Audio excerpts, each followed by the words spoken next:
High school football notebook. Westfield's success on offense stems from simplicity. In this week's notebook, we cover Westfield, Blake, Suitland, South County, Mount Vernon, Stonebridge, Woodgrove, Freedom South Riding and Dominion. The snap count. Want to find what makes Westfield's offense tick? It's simplicity. Coaches have always struggled to find the balance between what is simple enough for their offense to run effectively, yet complicated enough to keep defenses on their toes. A lot of that has to do with personnel and balance, but a good portion of it is stuff that coaches know just plain works. For the number 6 Bulldogs and sophomore quarterback Noah Kim, it's a really basic recipe. They run the ball behind a big offensive line, they're averaging 131 rushing yards per game, and give Kim simple throws with logical reads. That's not an offense with training wheels for a young quarterback, Coach Kyle Simmons said. It's foolproof football 101. I think for any high school quarterback, if you give them too much to look at, you're asking for trouble, he said. Instead, Westfield, 7-0, uses basic pro-style formations players have grown up with, and basic blocking schemes and route combinations, then mixes and matches the two. Simmons can take a certain inside run play and call it with 3 receivers on the field or 2 tight ends. He can call the same downfield passing play in a heavy formation or a more spread out look.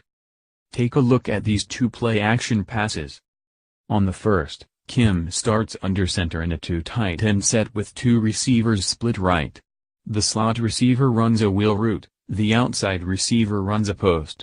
Kim rolls out on play action and has 3 options: throw to the wheel, throw to the post, or tuck the ball and run. Here he throws to the wheel for a touchdown. Now in the second play, Kim is under center in a single tight end set, 2 receivers split left and 1 split right. On play action, Kim rolls left and looks downfield at the very same route combination.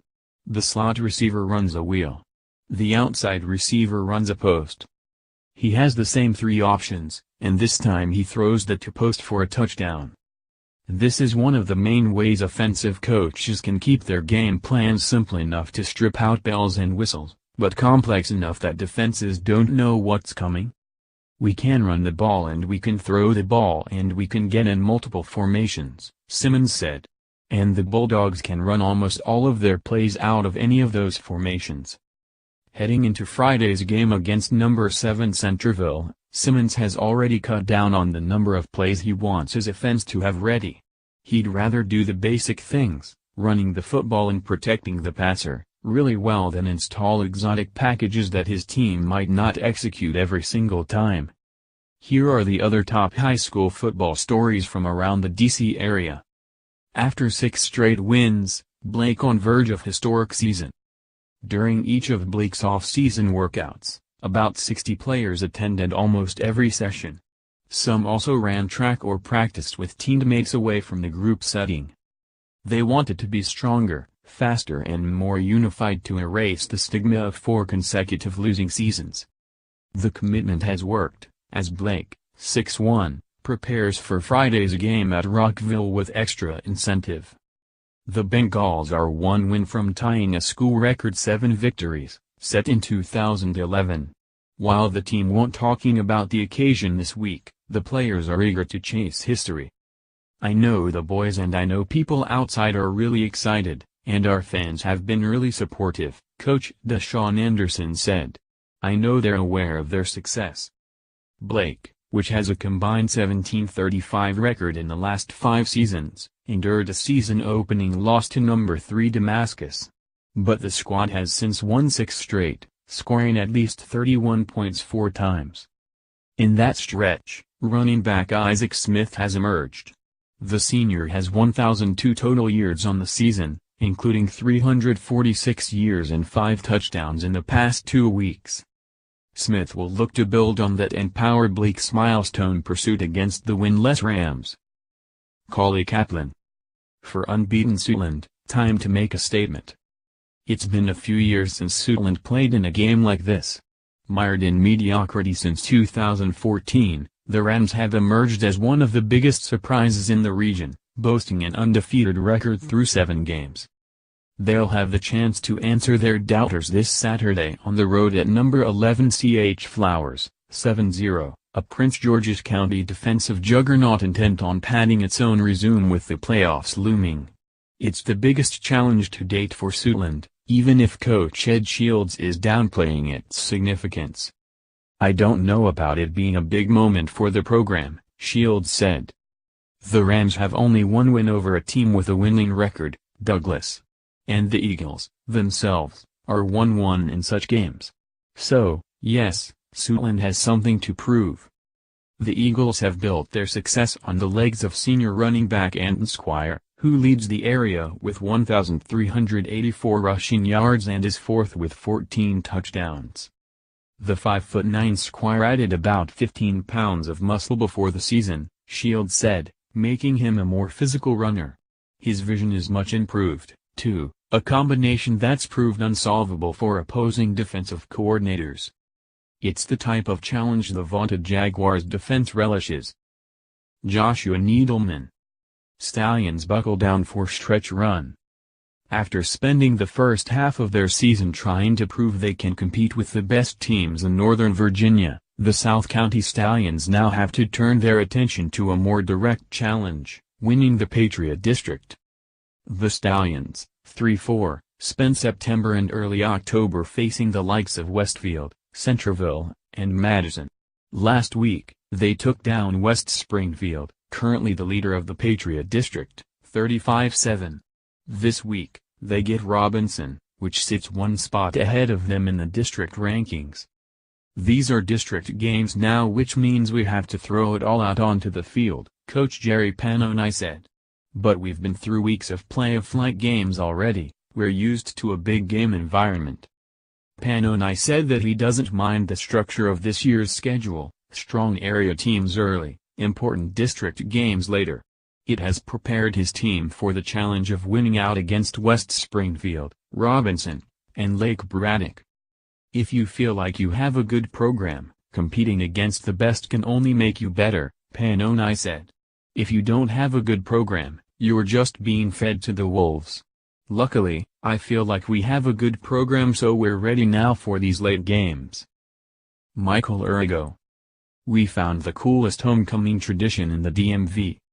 It's at Mount Vernon, which didn't have much in the way of football culture when Coach Monty Fritz took over in April 2015. So for the Major's homecoming banquet, he took the team to George Washington's estate just up the road. They toured around, took some pictures by Washington's mansion and settled in for a tasty meal at the Mount Vernon Inn on the outskirts of the estate's grounds. The banquet came days after the Majors clinched their first trip to the playoffs in years. Mount Vernon is likely playoff-bound again this season with a 6-1 record headed to face Annandale on Friday, and Fritz brought the team back to the Mount Vernon Inn to celebrate homecoming once more. On Wednesday, more than 70 players, coaches and parents strolled the grounds of the First President's estate and noshed on spaghetti, turkey and mashed potatoes. As a tour group left the restaurant, players lined the walkway outside the front door and gave them high fives on their way back to the tour bus. "It's impressive what you seniors have done since we've been together," Fritz told his team. "But we have a lot left to accomplish." Spent the night with at MV Major football experiencing the coolest homecoming tradition in #Almits football. More in tomorrow's notebook. pic.twitter.com web link. Jacob Bogage, at Jacob Bogage, October 19, 2017. Looking for wide receivers? Check out Lowtown County. Stonebridge and Woodgrove are once again the top teams in the Lowtown County in their respective classifications. On top of each program's consistent offensive line and running game, the Bulldogs and Wolverines both have the added luxury of a Division I caliber wide receiver on the outside.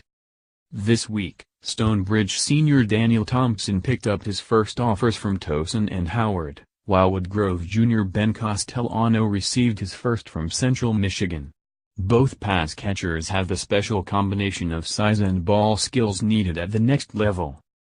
I was a little nervous coming into senior year not having as many looks of offers. That did push me to be a lot better, said Thompson, who is 6'4", 215 pounds and has caught 29 balls for 837 yards and 12 touchdowns this season. It's motivating to receive my first 2 offers because I know I can get more. Stonebridge senior Daniel Thompson has 237 receiving yards as Bulldogs fly past Madison. Castellano knew Central Michigan was interested when a handful of the team's coaches followed him on social media, but the offer from the Chippewas still caught him by surprise. Like Thompson, he is after more opportunities to play in college. It was a crazy surprise. I wasn't expecting it at all, considering they're so far away from here, said Castellano, who is 6'4", 220 pounds and has 56 catches for 743 yards and 8 touchdowns this season. For sure it's a relief, but as always, I want to keep the offers coming. These aren't the only 2 physically imposing wide receivers in Loudoun County that will go on to play on Saturdays. Freedom South Riding senior Robert Mayo, who is 6'3", 200 pounds, is verbally committed to Old Dominion, while Dominion senior George Richardson III, who is 6'3", 190 pounds, is committed to Albany. Dylan Mullen. Coaches poll: how our entertaining panel sees the top 20. Monday Notebook: DeMatha still a contender after back-to-back losses. Photos: Number 1 Wise cruises against Uxon Hill. Week 7 Rewind: Bullis defenses rises up against Landon. Week 7 Rewind: Freedom Woodbridge's Felton shows maturation in win over Woodbridge. The game between DeMatha and St. John's on Saturday always has huge implications. The stakes might be a little higher for the Stags this week after back-to-back